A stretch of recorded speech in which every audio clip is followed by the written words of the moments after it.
you're a fucking movie star.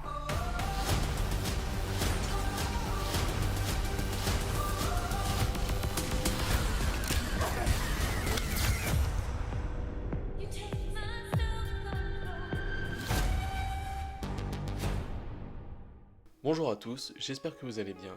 Aujourd'hui on se retrouve pour parler de l'une de mes plus grosses attentes de cette année. Si vous me suivez sur Instagram, je vous en ai beaucoup parlé, je veux bien sûr parler de Maxine, le nouveau bébé de Ty West et la conclusion de sa trilogie, composée de X sorti en 2021 et Pearl en 2022, du moins pour le moment. Alors, fin parfaite pour la trilogie ou grosse désillusion? On voit ça ensemble. Mais avant de commencer, un petit point scénario. L'histoire nous plonge dans les années 80 dans un Hollywood en pleine évolution. On suit donc Maxine Minx, actrice reconnue dans le monde des films pour adultes, qui arrive à décrocher un rôle qui lui permettra d'accomplir son rêve, devenir une grande actrice dans le monde du cinéma. Alors qu'un mystérieux tueur traque les starlets d'Hollywood, des indices sanglants menacent de dévoiler les sombres passés de Maxine. Personnellement, j'attendais beaucoup ce film car je suis un très grand fan des deux œuvres précédentes. D'un côté X, qui est un film qui se veut être une lettre d'amour à un genre qui est devenu l'ombre de lui-même ces 20 dernières années, je veux bien sûr parler du slasher qui, mis à part quelques surprises, est définitivement mort et enterré. C'est bien filmé, le jeu d'acteur est vraiment réussi, c'était pas le film d'horreur de son année, mais on passe un excellent moment devant. Ensuite on a Pearl, qui dépeint une fresque absolument magnifique d'une Amérique post-Première Guerre mondiale. On suit une femme qui a un rêve et qui est prête à tout pour le réaliser, sublimé par une mise en scène et une photographie, et surtout le jeu d'acteur de Mia Goth. Ouais, je sais, on dirait que je suis en train de sucer le film, mais je vous jure, regardez-le, c'est une merveille. Mon film d'horreur préféré de ces peut-être 25 dernières années. Alors vous aurez sûrement remarqué, je suis plutôt fan de l'univers, et en rentrant dans la salle, j'avais vraiment peur. Et finalement, j'ai adoré, en même temps, pas trop de surprises. Le premier point à aborder, c'est bien sûr le contexte où a lieu le film. Dans un Hollywood qui change avec une vague de films d'horreur avec la religion en son centre, bousculant la paroisse américaine extrêmement présente à l'époque, même si c'est encore un peu le cas aujourd'hui. C'est notamment grâce à ces petits détails, avec des manifestations devant les studios et quelques clins d'œil religieux comme des croix portées par certaines personnes, mais aussi des comportements très humains, des personnages qui nous plongent vraiment dans ce monde. Mais à quoi servirait un magnifique fond sans les personnages pour le représenter? J'en viens donc au deuxième point fort du film, c'est le casting. Alors oui, on n'est pas au niveau de Pearl, je le confesse, mais on sent quand même une certaine volonté de la part des acteurs. Elisabeth Debicki, Lily Collins, Bobby Cannavale, Simone Prast, on sent que tout le monde est investi. Giancarlo Esposito fait comme d'habitude le même rôle qui lui colle parfaitement à la peau, Kevin Bacon est dans sa dose humoristique de ce film, tout en étant une petite menace, et surtout on a Mia Goth, qui est toujours aussi excellente et qui est selon moi la nouvelle star de l'horreur, comme l'ont été Neve Campbell ou encore Jamie Lee Curtis à leur époque. Je trouve juste dommage qu'elle n'ait pas un moment mémorable dans le film, comme dans Pearl avec son monologue ou encore le générique de fin juste dingue.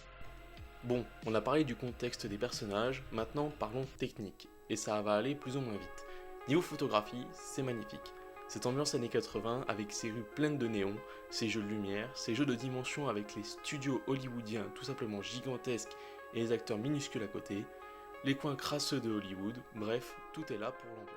Avec en plus en supplément une pellicule qui nous donne un grain à l'image, nous croyons dans les films réellement tournés à l'époque. Là par contre, où ça pêche un petit peu, c'est au niveau de la mise en scène, où c'est simple, où c'est des simples champs contre champs. Même si on peut noter un superbe plan séquence où on suit le personnage de Maxine dans l'entièreté d'un bâtiment, ou encore la scène dans la boîte de nuit avec les nombreux flashs de lumière.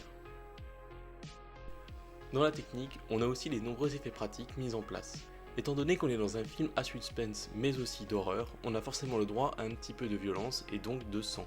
Et écoutez, je pense que le film a vraiment été tourné en mode film de l'époque, avec un certain aspect kitsch qu'on trouve dans les films d'horreur des années 80, avec énormément de giclées de sang, des têtes et des membres très plastiques. On pense notamment à l'acte final avec les morceaux dans la valise, ou cette bourse qui se fait littéralement écraser par les talons de Maxine, qui va faire ressentir une petite douleur, je dois l'admettre. Maintenant, je vais passer au point du film qui me divise le plus, c'est le scénario dans sa globalité.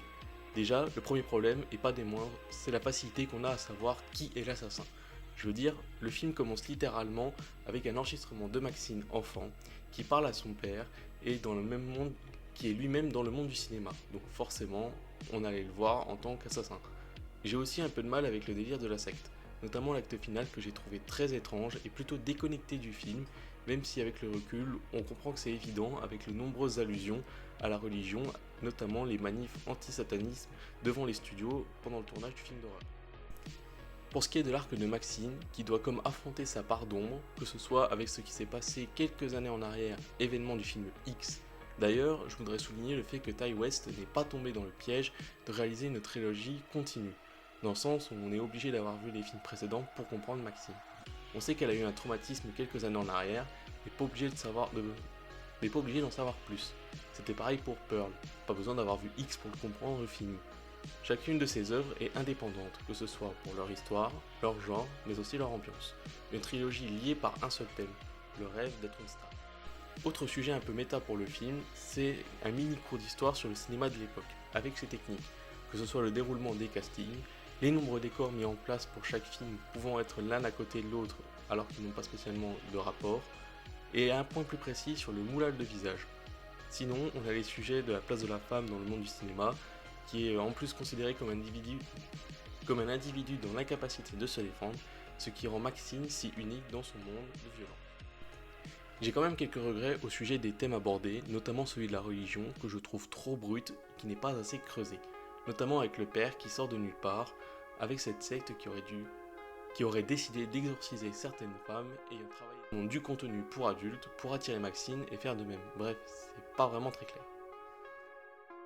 Bon, je pense avoir fait le tour. Pour conclure, oui, j'ai passé un excellent moment devant Maxine. Non, ce n'est pas parfait, notamment à cause du troisième acte. Les acteurs jouent le jeu, mais n'ont pas trop l'occasion de briller. Mais par contre, côté technique, c'est encore une fois parfaitement géré par le réalisateur qui nous a concocté une très bonne trilogie. Même si je pense que personnellement, ce n'est pas la fin. Car Ty West avait annoncé dans une interview qu'il serait chaud pour revenir pour un quatrième film, mais dans quelques années. Et le film nous le fait très clairement comprendre. Avec sa fin.